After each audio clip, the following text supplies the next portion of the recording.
time's up. Let's do this. We're in for a wild night.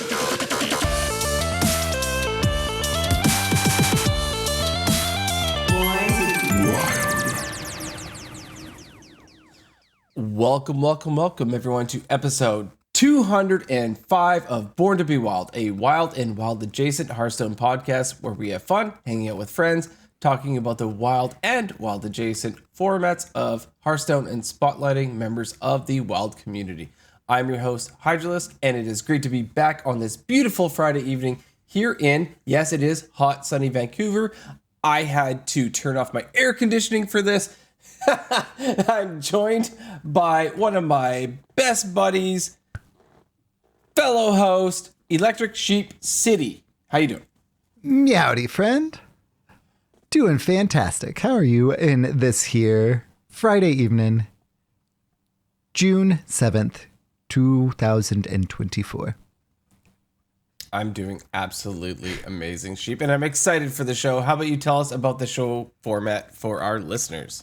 Absolutely. So for those of you joining us for the first time, welcome aboard. We record this podcast live every Friday evening at twitch.tv/BornToBeWildHS. And the video version of this podcast is posted to YouTube shortly thereafter.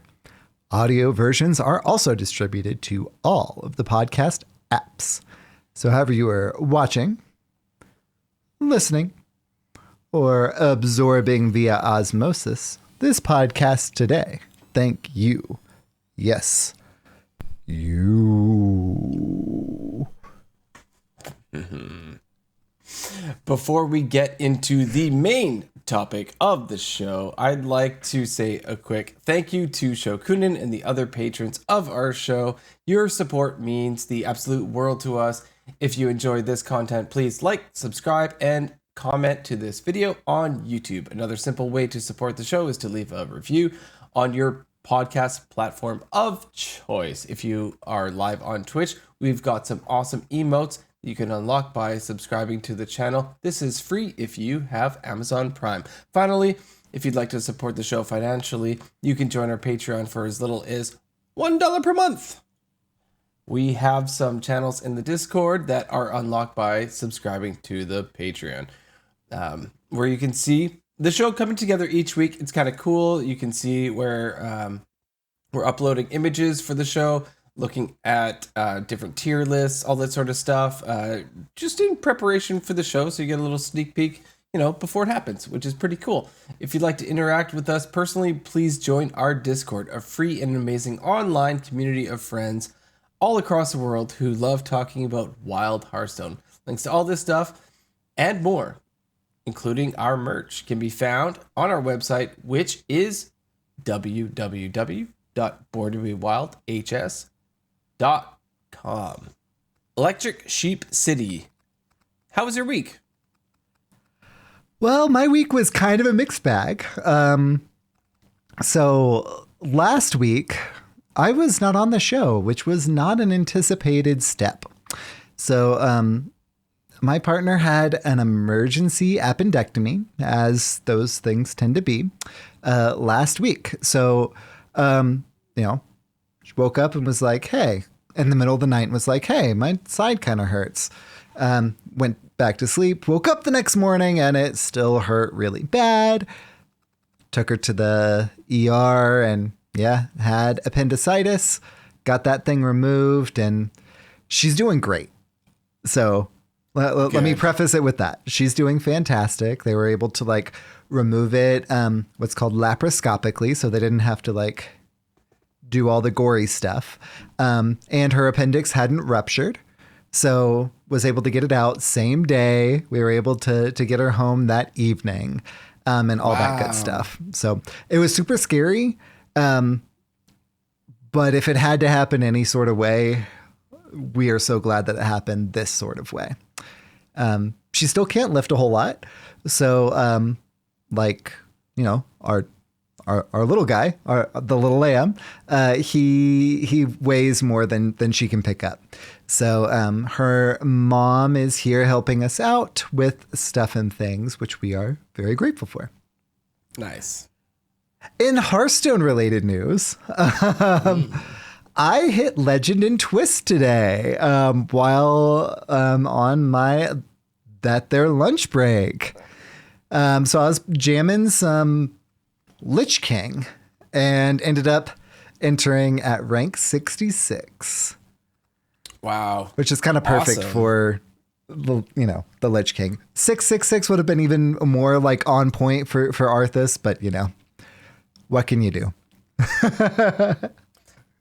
Technically 666 would be better for like a beast hunter sort of thing because it is the number of the beast. Oh, true. Or something that's more demon focused than undead. Yeah, there are some more the thematic tie-ins with other classes. It's still great though. That's an amazing entry. Oh, got him. Congratulations. That's amazing. Thank you. And I'm rank 2, Diamond 2, in Standard. I haven't played as much Wild, but, all of the stuff and things that have been going on this week, I haven't played as much Hearthstone as I typically do in general. Standard, I have the 11X, so, I've been climbing super quick in that one, so it's not really a fair comparison. And Twist is what I've been playing the most of, which is, kind of on brand for me. Twist is kind of my jam. I absolutely love it. And I love memeing around in it, which is why my rank, why I didn't have 11X in Twist in particular. I've pushed for it before. I've ended on the front page of the leaderboard, but I like having fun. Twist is my fun mode. Wild is also a fun mode. So, yeah. Still entered at 66. Super very happy about that. In other personal news, I am on the last week of this semester in grad school. So my final portfolio project is due on Sunday. And I start my next course the following day on Monday. Oh, no. So that one is the capstone, which typically is the last course that you take in something. After this, I have my specialization courses. So I will have 4 additional 8-week courses after this. I think I may take a 1 course break after that, but we'll see. Each one is 8 weeks. It's super accelerated, which is also why on weeks that I have big projects like this one, I do our podcast, but I kind of don't do a whole lot of other extracurriculars outside of that because I just can't. And for a little peek behind the scenes, Hydra and I kind of take turns typically with who is running the show and editing the show. Last week was my turn, and for obvious reasons I was unable to do that thing, the aforementioned appendicitis. But on typical ones, whenever I don't have a project due, that's whenever I edit the show. And whenever I do, Hydra takes that mantle. So if this was Squelch, then I would say a best good to you, Hydra, because, teamwork, friendship, it's all there. So I'm going to end my week with a big thank you to Hydra for picking up my slack last week. And then, of course, the week before and this week, also taking the mantle and driving the ship. So thank you, friend. Absolutely no worries, my friend. It's so funny because in my position at work, one of the biggest things that I saw when I got in as manager was the lack of cross training. Yeah. On certain tasks, right? I saw that if we don't have this person here, we can't complete these jobs, right? This person over on this side, we can't complete this. So immediately KPIs were set, and there are, you are going to be trained doing this. You are going to be trained doing this. It's all going to be tracked, and just straight crossover training on everything was something that seemed to be a must, right? And obviously this is just an example of something like that, right? So the fact that, you can do it or I can do it is just, it's a good thing. And real life happens, right? Yeah. obviously appendicitis, holy moly, right? Like things happen, and there's just, I'm going camping, right? Or I've got a wedding this weekend, stuff like that. So you know what this really, I'm going to say one thing. I'm going to shout out the Podfather, the Nate Wolf. Yeah. On this one, who edited like hundreds of episodes on his own every single week. Like, in all honesty, which is kind of crazy when you think about it, that he was able to squeeze it in at any particular time, whether it was the next day or a few days later or whatever. He was able to do that. We always knew that Nate was doing so much. And then whenever we took it on, we were like, we knew you were doing a lot, but this much? Holy guacamole. Yeah, if y'all didn't notice, we're still running the last expansion's active background on the live show because it's the last one that Nate Wolf made. Yep. Peek behind the curtain there. But yeah, so just a thank you, Sheep. I definitely appreciate that. Absolutely. Well-deserved thank you your way, and props. How was your week, Hydra? Thank you for asking. My week has been pretty good, in all honesty.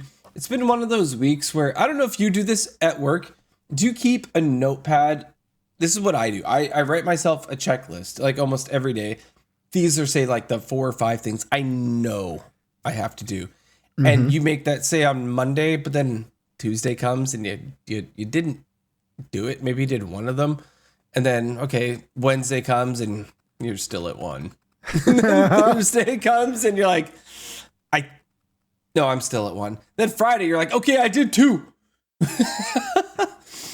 Right? Like it's.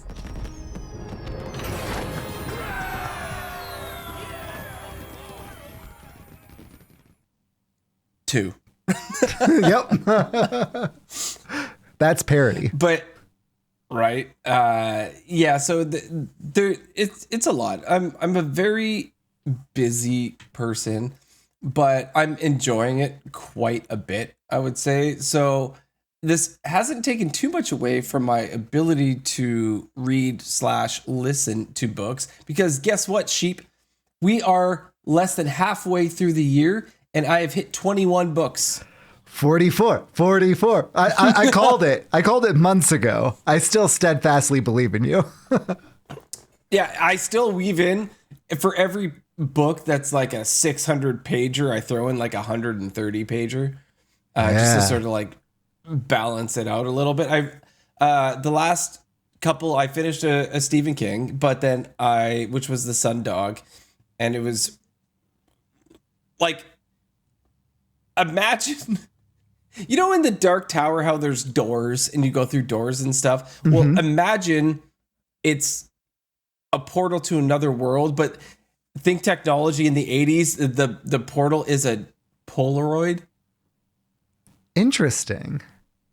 Yeah, that's what The Sundog's about, which is kind of neat. So if you're ever curious, you should check out The Sundog. It's part of a collection called 4 Past Midnight. It's the last one in the collection. It's about 250 pages long, something like that. It's not bad. Well, and a sundog is actually also a natural phenomenon too. So those are like the colored spots of light that develop due to the refraction of light through ice crystals. Yeah. Yeah, it's a neat name, actually, because it's talking about the way that the film ends up developing. And I won't say too much more if you would like to read The Sundog.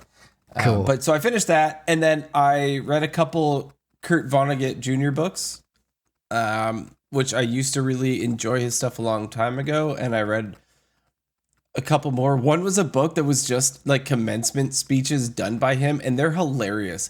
He's so doom and gloom. His entire speech is like how the human race is an absolute like horrible thing and we're all bad people. And then at the very end, he tells the people that are graduating, like, you can be a shining star and maybe help us not be a bunch of pieces of crap, like kind of thing. And this is Kurt Vonnegut? It's Kurt Vonnegut, yeah. I'm going to have to check this out. This sounds right up my alley. Oh, it's so good. And then I read another one by him called A Man Without a Country. And that one's good. I don't know if you read that. It's very similar. It's got a lot of the same stuff. Honestly, it's very redundant. If you the one with the commencement speeches and the A Man Without a Country. The commencement speech one is called I think I wrote it down here.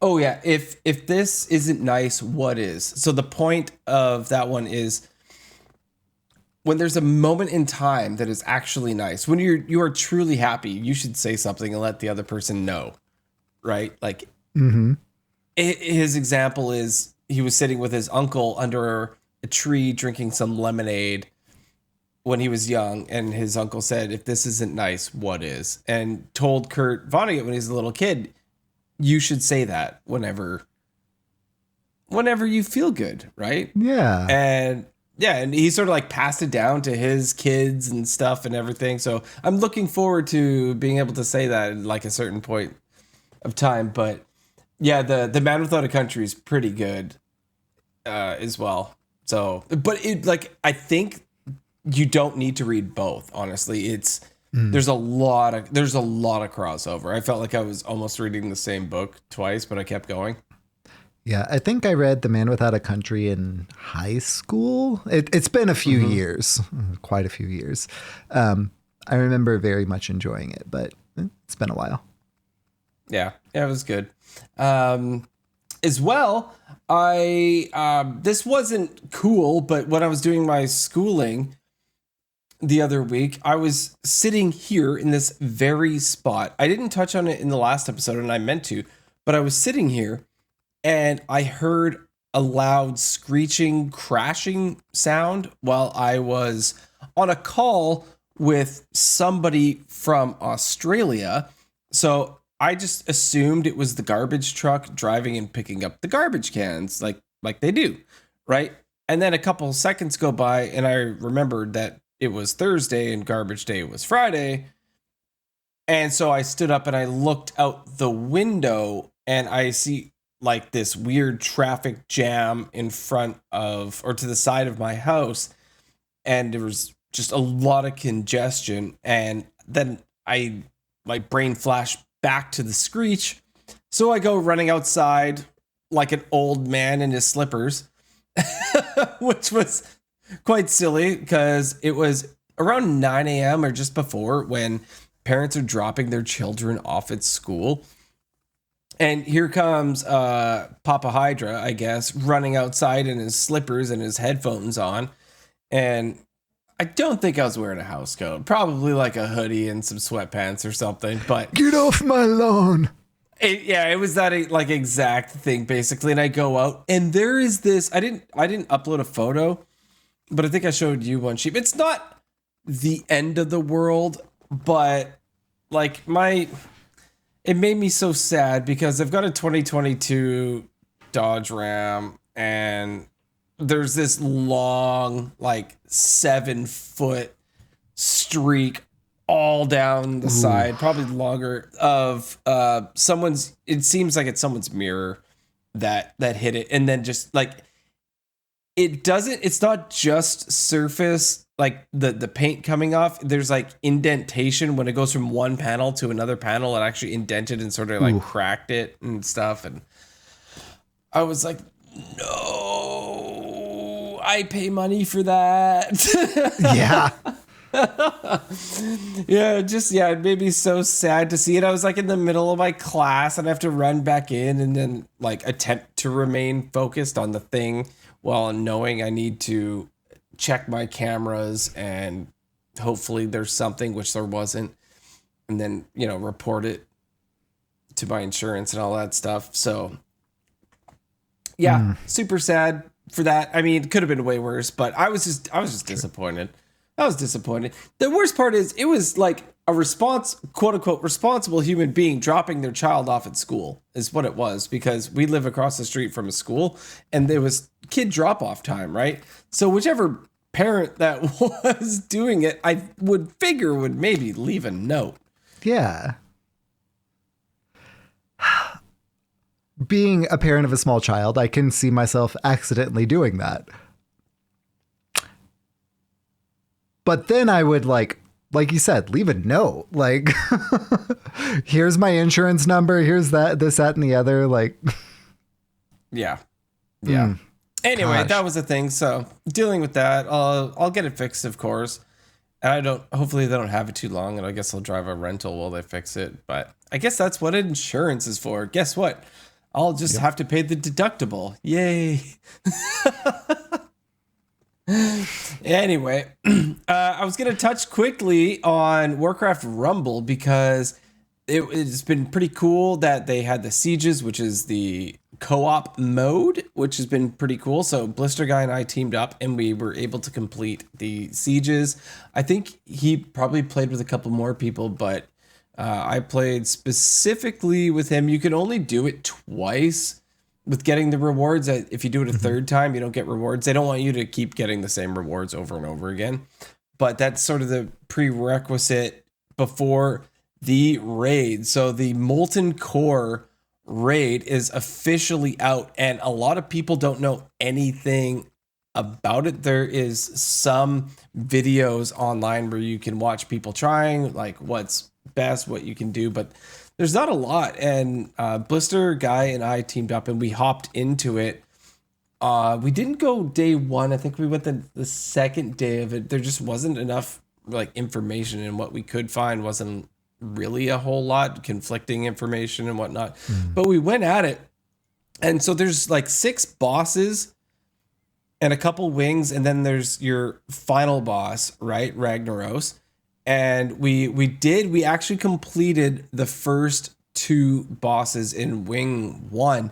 And it's crazy because this is for like the top tier players, the players that have been grinding. And Blister Guy is, I would say, he's ahead of me for sure. Like my average team level was like a level 23 and his is like a level 26 or something. So he is higher than I am. But teamwork makes the dream work, I guess. It was pretty cool. The only thing, my only complaint, I guess, is so we're doing it over voice chat, and we both want to do the same thing at the same time. Like just imagine you're playing Hearthstone and you're like, it's definitely a Holy Nova time, right? Like you play Holy Nova right now. So we both do that. So Safe Pilot is a card, right? In Hearthstone. It's also a minion in Warcraft Rumble. And so Safe Pilot crashes into the earth, does a big AoE, and then once it lands, it's stealth, and then it starts shooting. It's a ranged unit. It's super cool. But every single time that I know it's a good idea to play that card, so does Blister Guy. So we'll play the same thing at the same time. And like, you can't speak it fast enough because you just know, right? Because you're used to playing alone, and now you're playing with somebody else, and we'll accidentally do redundant moves. And like, if he goes half a second before me, his unit will kill the stuff, and then mine did nothing, sort of thing. So anyway, it's super fun. We did the first 2 bosses. We've got 4 more to go than the final boss. We're going to try to get it done this weekend.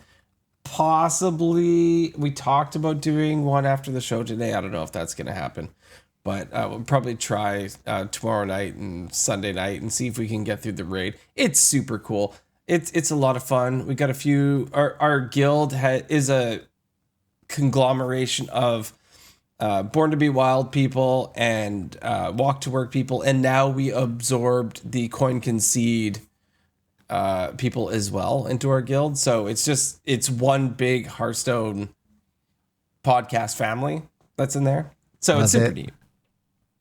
Yeah. Other than that, my week has just been great. Been jamming some twists. I won't talk about twists too much because we're gonna get into it coming up here like super soon. But twists a blast, and I'm enjoying it more than I thought I would off of first judgments. So that's basically it. Let's get into some news. Welcome to the news. The news is so good. The news is pretty ding dang good. Let me tell you what. So starting out, after the show last week, Twist rolled out June 1st. And there have already been now 2 different hero updates. So the first of which happened on June 4th. And, not gonna go down the list completely, but nerfs happened to health totals to Arthas, Alakir the Windlord, the Lich King, Zul'jin, and Forest Warden Omu. Buffs, so health totals going up, happened to Cthulhu, Dr. Boom, King Crush, Archvillain Rafam, Guff Rune Totem, and Nazoth the Corruptor. So for the uninitiated, they mentioned in the original blog post that they anticipated doing once a week, essentially, health balance total updates, balance updates to the heroes in Twist once a week. And, less frequently, more direct balance updates. So we will probably see a more direct balance update in the foreseeable future, but Twist has now been out for 7 days.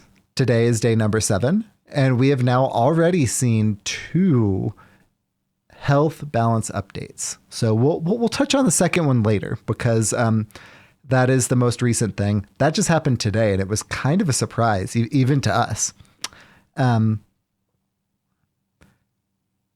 Hydra, whenever you were playing, did you notice a difference after these initial rounds of health balance updates to Twist?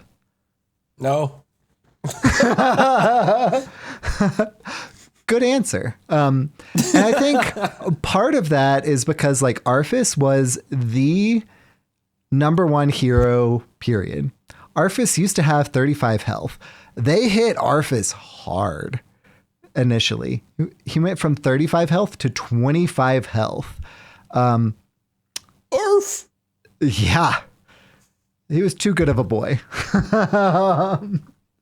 So that was 10 health that was shaved off of Arthas. And you know what? Arthas, still power outlier after that, and still a play rate outlier after that as well. So it's interesting to see just how that happens. And honestly, Arthas, I like I said, I think that I've played all of the heroes in Twist. Arthas was one of the most fun ones. I completely see why people wanted to play him, especially because not only were they playing and having fun, they were playing and winning with Arthas. He was that good. I think before the first balance update, he was at 70-something% win rate. It was a lot. 78 after the first the data we got, it was sitting at 78. Wow. 78 is S tier. Doesn't even begin to describe it. What's better than S tier? S plus, super shiny tier. Arthas was too good of a boy. Let me tell you what. But today we had a number of different news items. I was thinking that was kind of gonna be our one thing, but then they had a bot bonanza, and so Celestalon let us know that on Twitter, and Gnome saying on the official Blizzard forums that 642,000 more bots were kicked out of the tavern. So that is a huge number. 642,000 bots being exercised is phenomenal. They continue to combat the bots in multiple different fronts. One of those fronts is bans, and they've been, gosh, what was it, like 2-3 months ago? They had like 3 or 4 different bot waves in the same month, and every single one was this is the most bots we've banned at once. Now this is the most bots we've banned at once. Now this is the most bots we've banned at once. And it was multiple in the same month. It was absurd. Yeah, it keeps going up and up and up and up. I don't remember the top number, but like if this 642,000 bots isn't like the most, it's up there. It's a really huge number. Yeah, I think I saw something. I think it might have been Celestalon, and I'm sorry if it wasn't, but when people are reporting bots, keep doing that, because they're cross-referencing to the data they currently have. And one of the people on the team, anyways, had mentioned, when we get that report from you, we're checking, sort of like the list of people we flagged already. And yeah, like that checks out. You just like check both boxes. So like we are good. We are good to ban. You just confirmed what we already thought was a thing. Mm-hmm. So yeah, keep it up. Honestly, obviously, don't just like report Schmoopy Daddy because he beat you. Yeah. Anytime I run into a barcode name, I report them before like we even get into the game. Because odds are that account was botted beforehand, whether it's currently a bot or not. And about 30% of the time it's still a bot. About 75 or 70% of the time it's not still a bot, at least. But with those barcode names, odds are they were a bot at one point. So I report those every single time. And if they're not a bot, then the Blizzard servers will, and like 2-factor authentication style, they'll see whether they actually are botting or not, right? So I'm erring on the side of, I'm going to report if I have any sort of suspicion that this person is botting or has botted, because I'm in this fight with the devs, alongside the devs, not against them. Obviously, I'm not botting. So, absolutely. Bot city. Bleep blorp. Also, this very day, we had more twist health adjustments. So, some of the nerfs, so going down in health, Arthas was hit again, down to 20 health.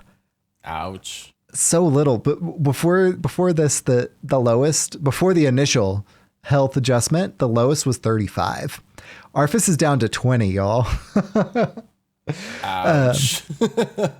Alakir the Windlord is down to 27. The Lich King is down to 27. Nozdormu is down to 32. Now we get the buffs. And I'm laughing because Cthulhu was buffed before to 45. From? Initially was 35. So the initial buff was from 35 to 45. This most recent one, which was today, went from 45 all the way up to 80. 80 health. This is more than double the original health. Yeah, it's absurd.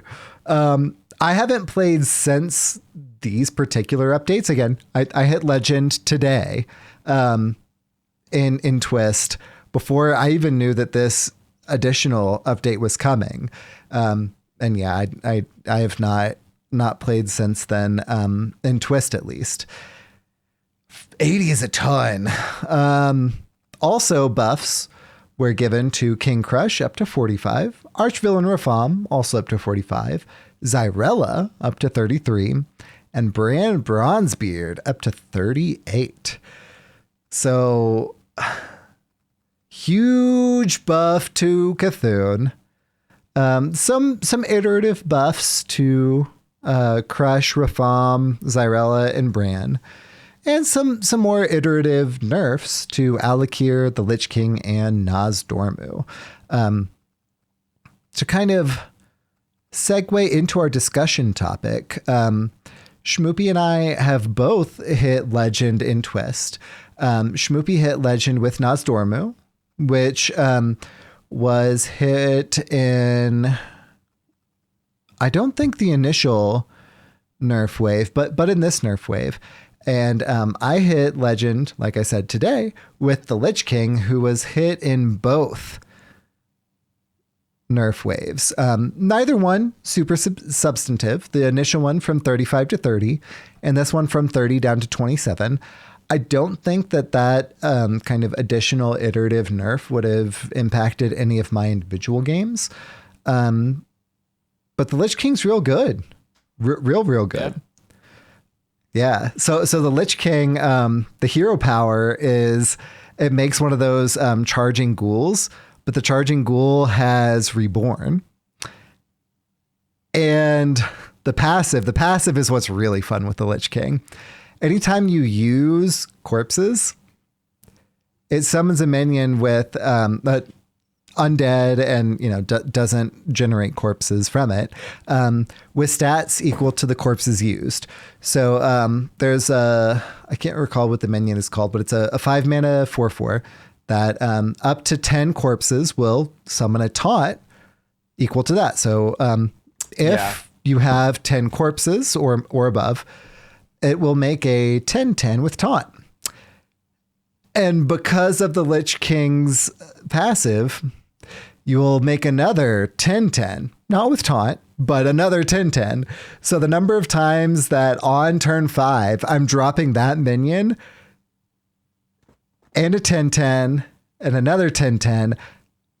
And if I have a Stitched Giant in my hand, even if I haven't used any corpses before then, I'm dropping an 8/8 as well. Sometimes It's gross. 2 8/8s. Hydra, sometimes 2 8/8s on top of the 2 10/10s and the 4/4.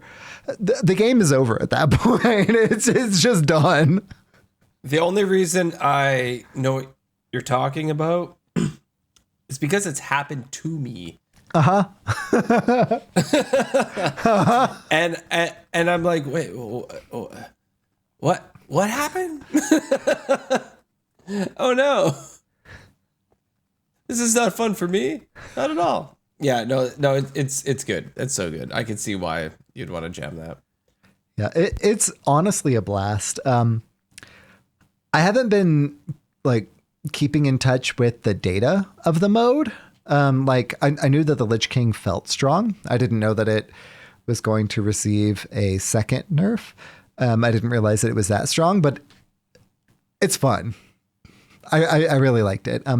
What have you been having fun with in the mode, Hydra?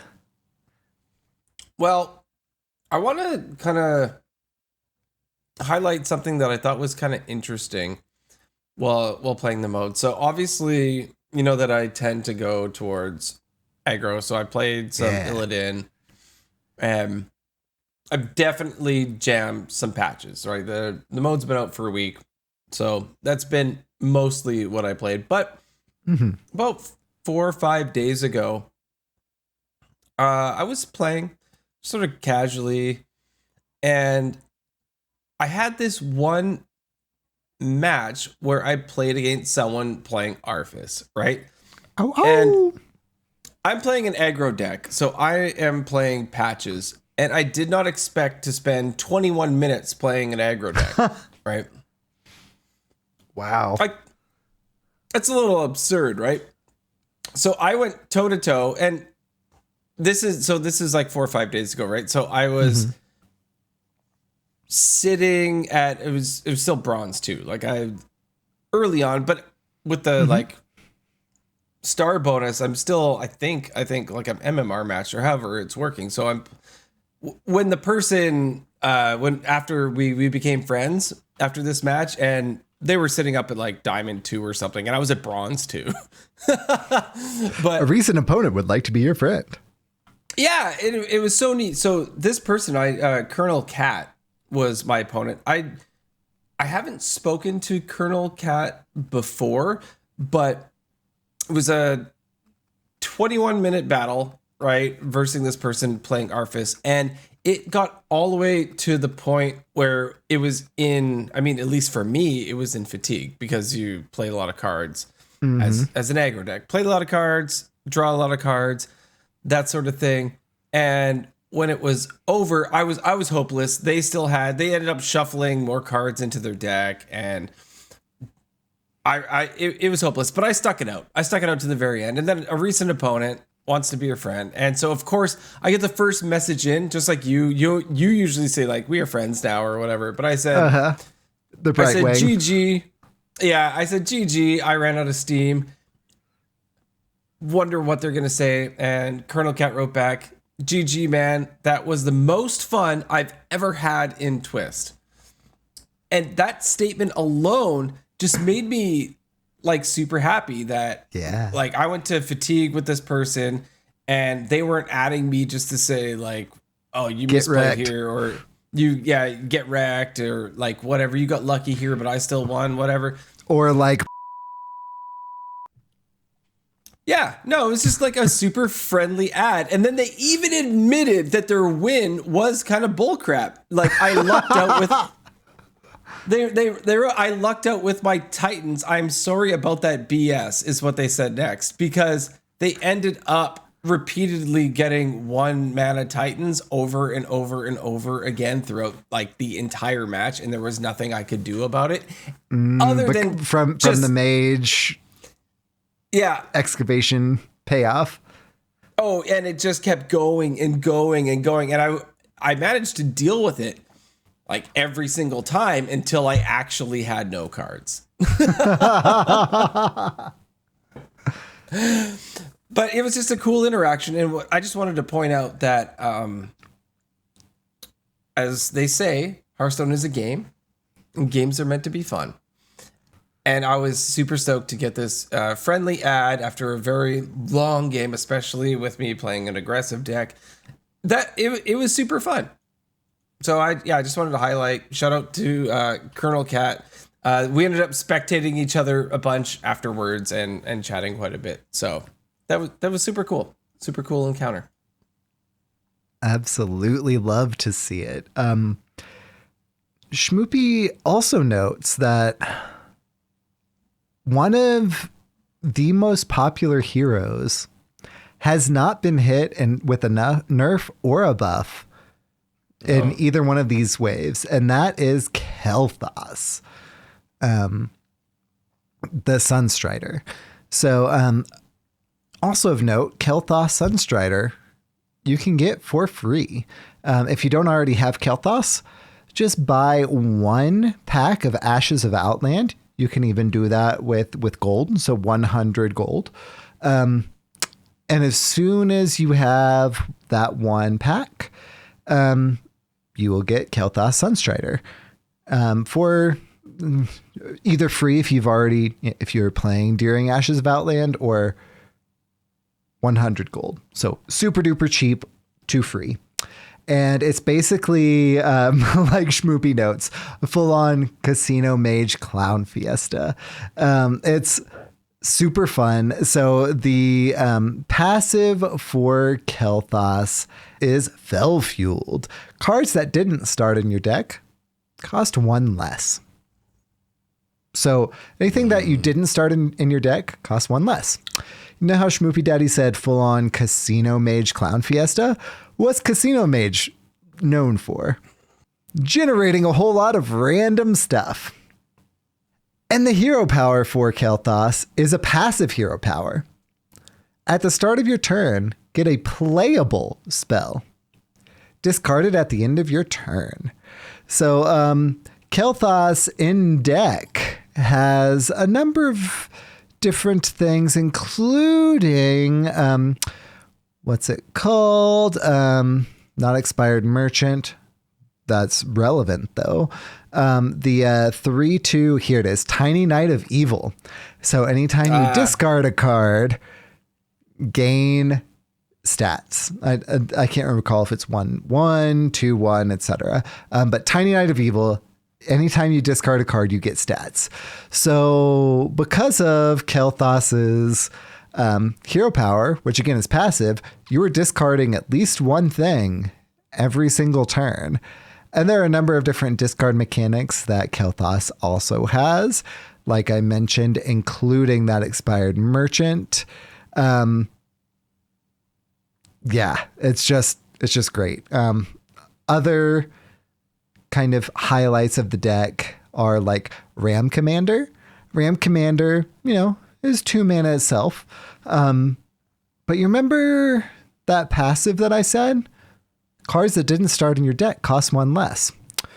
What does Ram Commander give you? 2 1 mana 1/1s with Rush into your hand. Those didn't start in your deck. Those are free. So right? a lot of cute stuff like that that synergize with either your passive, which discounts things that didn't start in your deck, or your hero power, which synergizes with discard mechanics. So Kel'Thas is free and Kel'Thas is fun. I, however, hit legend with the Lich King. I already mentioned some of the payoffs there, like the 5 mana card, but so I mentioned that the passive, of course, is after you spend a corpse, you summon a Risen Skeleton, is what it's called, with stats equal to the corpse's spent. And then, of course, your hero power, 2 mana, is summon a 1/1 zombie with Reborn in charge. It dies at the end of the turn. The thing is, if you summon that 1/1, it has Reborn and it dies at the end of the turn. If you summon that 1/1 and go face, it dies at the end of the turn, but it has Reborn. So an additional 1/1 sticks around, which is sometimes honestly relevant. Has a lot of different payoffs for corpses, obviously, and a lot of different payoffs for just, you basically go wide and you go face, or, you make value trades, like Hydra. If you're playing patches, I'm making value trades all day. Like I'm pressing my hero power. I'm clearing up your board. I'm dropping like just different bodies, which oftentimes also expend corpses, which drop additional bodies. And I'm going face after value trading with you. So the Lich King, super good, super fun. If you like aggro playstyles, Hydra, I think you'll really like the Lich King. Even after this additional 3 health nerf, I think it's still going to be really good. I was playing it before the most recent nerf, but today, and hit legend with it at 30 health. So it's a really fun deck. Yeah, I couldn't tell you exactly how many times, but in this mode, I'm finding aggressive decks, if you don't get there when you're supposed to get there and they stabilize, it's more insane than it is just like in a standard or wild game. Right? There's just, is how it seems to me at this point in time. Basically, there's been multiple games where I've had them within like 2, 3, 4 health left till they're dying, and they stabilize and I'm just done. Right. So one thing that I'm looking forward to is anything like the Arfist losing 20 health. For me, I just got an extra like 5 wins there, or more, if I could rewind time. Right. Like that's been a few times. I'm sure it's happened. I know it's happened with Shaman. Alakir, I guess. And the Lich King, it's happened. Right. Nosdormu, it's happened. Cthulhu, I wasn't really too concerned about in the first place, but there's definitely been some times where I was just like, this this close, sheep, I'm telling you. So I think, yeah, Patches is definitely underwhelming. I know it's something that I like to play, but they're not touching it, so it's not worth being touched. So they're not saying that it's underpowered or overpowered if they're not doing anything about it, right? It seems to kind of be like at the power level they want things to be, I suppose. Yeah. Well, and like I said a couple episodes ago, low power level, as long as things are balanced, can still be really fun. And Patches is not low power level. It's I think you're right that Patches is kind of the sweet spot, right? Like they want things to match that sort of power level and be balanced kind of there. And Arphis was way above that power level. Arphis was on release broken. And the Lich King was pretty good too. It started at 35 health and down to 27. You know, they've hit it twice with some kind of minor hero power or health hits.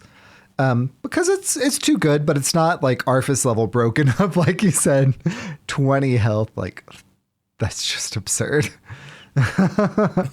When there's one deck that has 20 health and then another that has 80, that's hilarious in all honesty. But I do, I guess, appreciate the way that they're balancing things because they can't touch the cards. Like, if they were touching the cards, it would mess everything else up. So this is kind of the only way they can do it is health or hero power or passives. Well, and they could touch what cards are in the deck as well. I guess I meant numbers or text on cards. Right. Yeah, completely agree there. Touch. And the changes that we've seen are server side changes, are the things that they can make without rolling out like a full balance patch, right? And they've been impactful. Like with the first nerf, like that Arphis had, it shaved quite a bit off of the win rate. It was still too good. The play rate is still super high, but it had an impact. And the buffs had an impact too. And I haven't seen any of the stats from today subsequent to this second nerf / buff health balance change. I really want to know what Cthulhu is right now, because going from 45 health, which was already a big step up, to 80. Yeah. That's a lot. Yeah. It's not like it went up to like 55 or 60. Even if I saw 60, I probably still would have gasped at 60. But 80. I think I saw Schmoopy Daddy say in the chat a little earlier that Cthulhu feels like a boss battle now, which I totally get, right? Like it's with 80 health, like still, it sort of reminds me of, and while this is Cthulhu, but back in the day when, I don't know if you attended the fireside where we had to kill the Lich King. Yeah. Like, and it had like 100,000 health or something really, really silly. Something absurd like that, yeah. Yeah, and everyone was trying to kill it. Sort of, obviously not the exact same, but sort of popped into my mind. But yeah, like 80, like boss battle for sure. This is like playing solo content almost. Like, let's get this 80 health thing down. I mean, I guess it's just Cthulhu's so slow that it needs it. Well, and what I've really liked about Twist before and after the first balance change, like I said, I haven't had a chance to play after the second one, which happened again today for those listening later. It feels like you're both playing as and against one of those solo mode bosses, those solo mode heroes, if you're playing as it, right? Like the Lich King playing that 5 mana card for 24 stats, more if you have Stitch Giants in hand, like just feels like you are a boss. Feels like you are just like dropping stats and like deal with this. It feels great playing as Arfis, where you're generating constantly these excavate payoffs, be it the scorpion, be it the mage, the warrior payoff, the Death Knight payoff, especially if you've played Reska. Like, it's just, you feel like one of these dungeon run bosses, one of these solo adventure bosses. It just feels so cool. And when you're playing against an Arfis, when you're playing against a Lich King, you see this happen and you're like, okay, how do I deal with this now?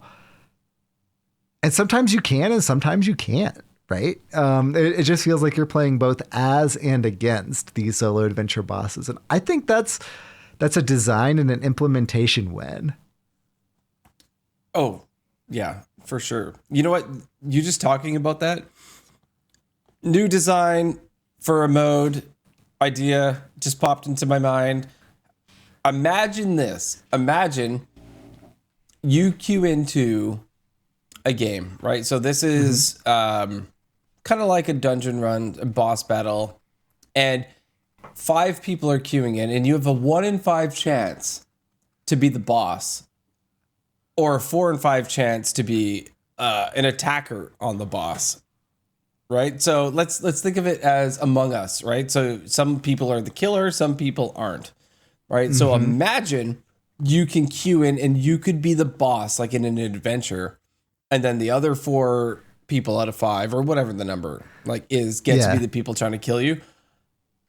And then you get all the powerful cards and have to be able to destroy the other people.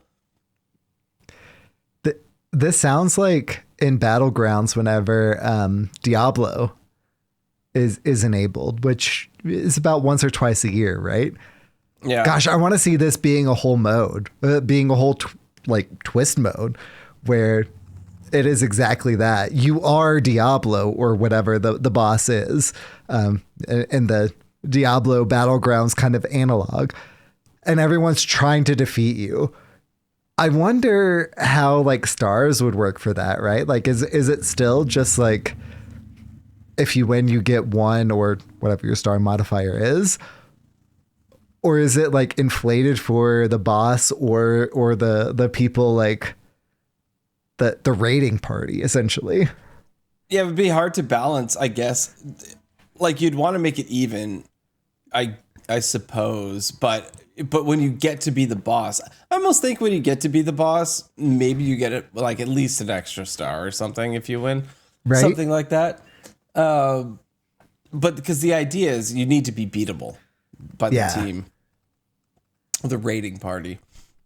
I have no idea if this is even possible, but it just crossed my mind when we were talking about how the fact that Cthulhu now has 80 health. Gosh, I was already enjoying playing Cthulhu whenever I was playing it, but like obviously didn't have a good win rate because it wasn't at the very least like super competitive, but it was fun. Gosh, I wonder if at 80 health Cthulhu is competitive. Yeah, we'll see. Well, speaking of Cthulhu, that's kind of the theme in this week's listener series where we got to build Cthulhu decks, which is pretty exciting. Absolutely it is. So, of course, the challenge this week for week 3 of the listener series is Cthulhu Week. Every deck must include Cthulhu from Whispers of the Old Gods or Caverns of Time. So not the Cthulhu the Shattered one, but the used to be 10, now is 8. Mana Cthulhu starts as a 6/6, etc. The secondary challenge is that every deck must run 8 Cthulhu synergy minions, specifically support pieces that buff Cthulhu or are triggered effects by Cthulhu's stats. So like Twin Emperor Veclor or Cthulhu's Chosen or right?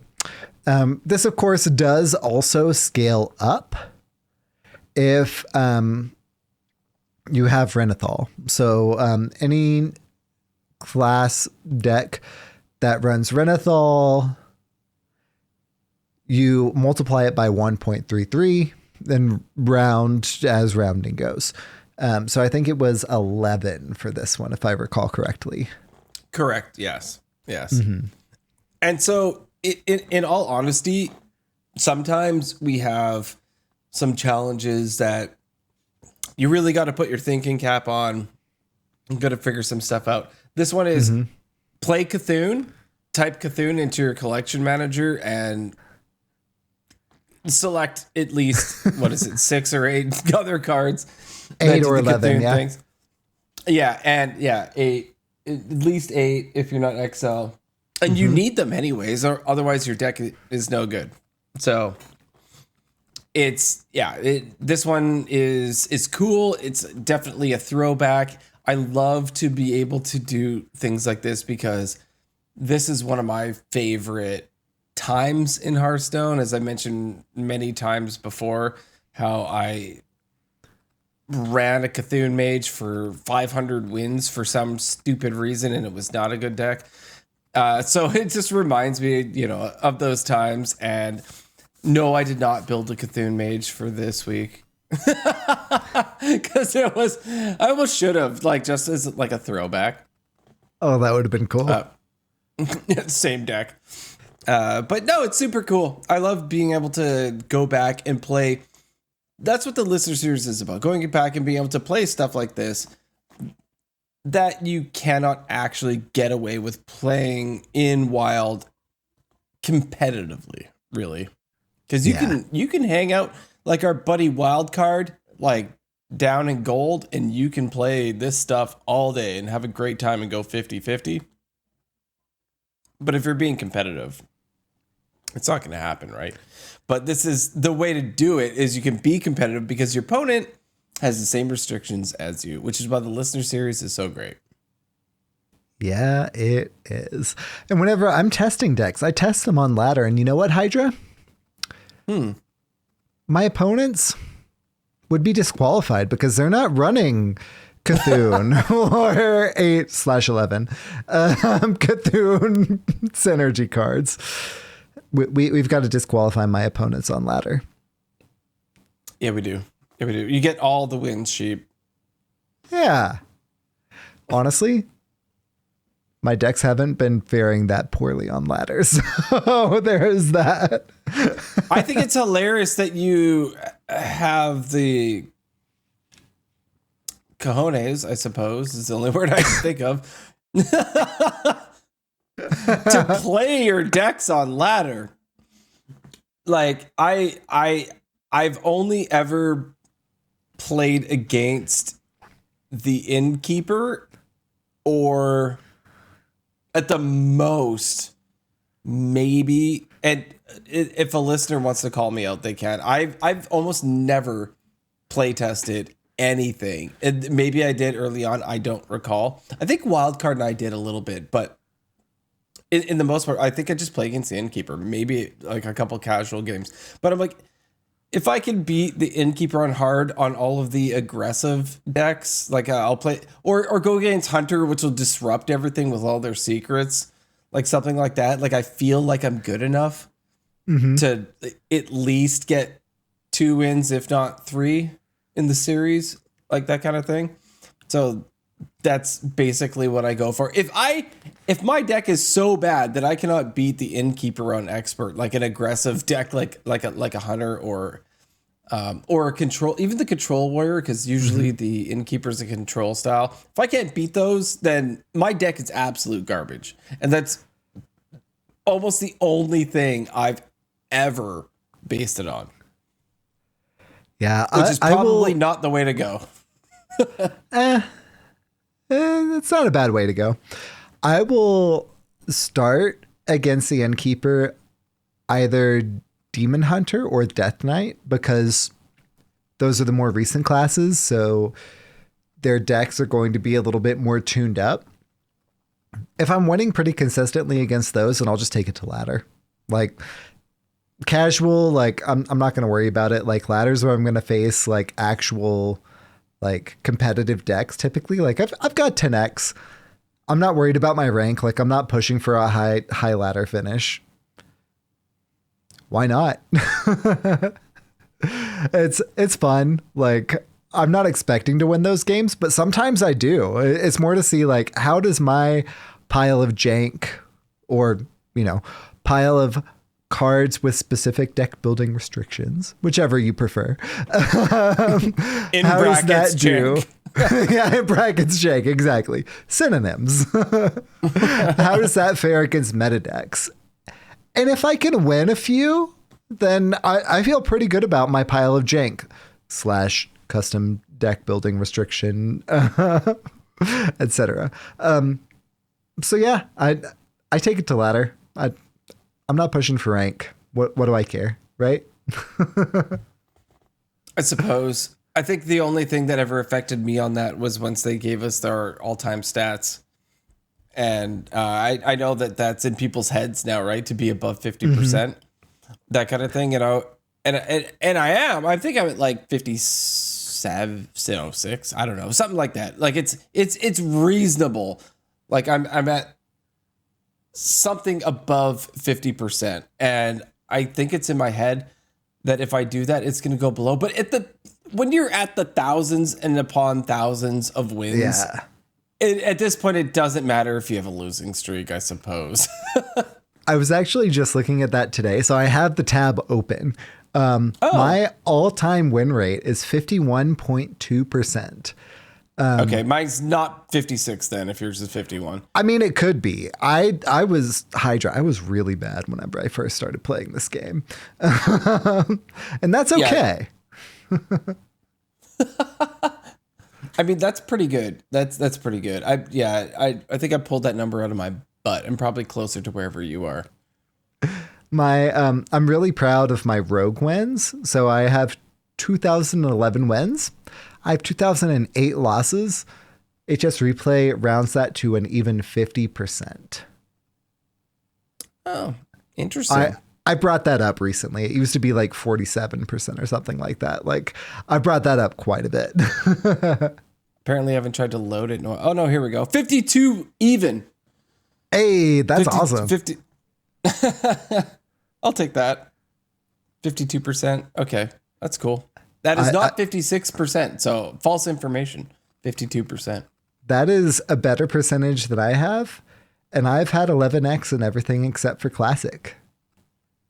However, when you're playing 11x, you're playing against harder opponents than at 10x. Probably. Yeah, you are. So then you're like 0.5% less than me, probably equals out if you're playing at 11x and I'm playing at 10x. I mean, in our format, I haven't had 11x in a while. I'm gonna be honest. I play a lot of Wild. I play more Wild than anything except for Twist. I play Wild for fun. I play listener series decks on ladder. Yeah.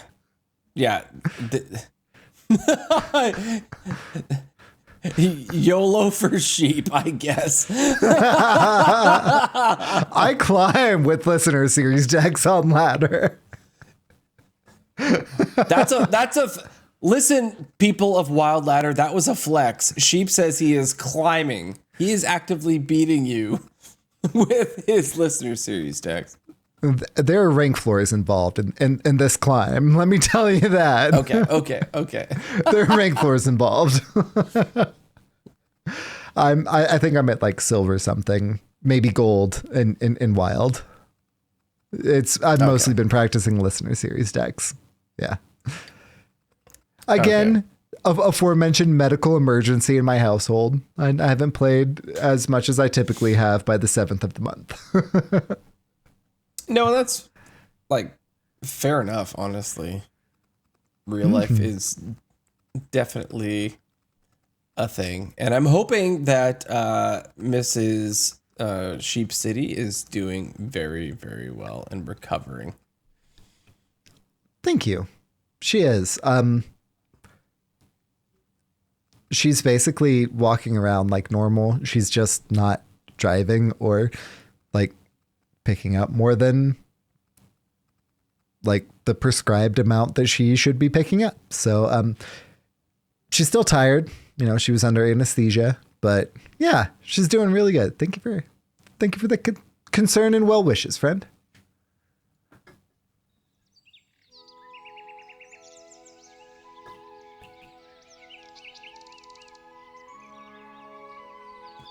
Unrelated Advice with Electric Sheep City.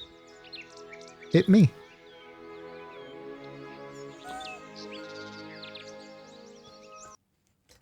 That's you, man. That's you. So, over the years, I have sat here quite silently when yourself and Nathaniel Wolf would talk Marvel. And I do a lot of nodding and I do a lot of smiling. Uh-huh. And I know the Marvel characters because I used to read some Spider-Man comics when I was a kid. I liked X-Men, that kind of thing, like the animated series. I don't know if I've named it correctly. But it's not something I've really gotten into. And apparently the world absolutely loves this stuff. Yeah. And I want to know, what is the Marvel gateway drug? So, honestly, the Marvel gateway drug is Iron Man. Iron Man was the very first MCU movie. It's one of the best MCU movies, truthfully. And there have been some really good ones. My personal favorite is Doctor Strange, which is basically just an updated Iron Man, but with a dude who does like magic instead of like technology. I digress. Iron Man. Iron Man is the gateway into the MCU. And honestly, I view the Marvel Cinematic Universe a lot like comics. You don't have to catch everything. You can watch what you like to watch. If you like Iron Man, watch the Iron Man films. If you like Spider-Man, watch the Spider-Man films. The big crossover events, the Avengers. You'll see characters. If they're doing storytelling right, you'll be like, oh, cool, this is that character. And if you have a general awareness of that character, you don't necessarily need to have done all the homework of seeing all of the films. I've seen all the films. I don't think you need to. I really don't. If you like Guardians of the Galaxy, that like funny slapstick humor with the like Chris Pratt and Groot, Vin Diesel, and Rocket, Bradley Cooper, like I think you would like Guardians of the Galaxy. I think that for you would be a really good gateway into the MCU. And they have some pretty impactful arcs in the Avengers crossover events. So Guardians of the Galaxy, Iron Man, watch trailers. If you like the trailer, watch the movie. If you don't like the trailer, skip it. Treat the Marvel Cinematic Universe like you treat comics. Watch/read what interests you. Don't watch/read what doesn't. Catch the events, crossover events.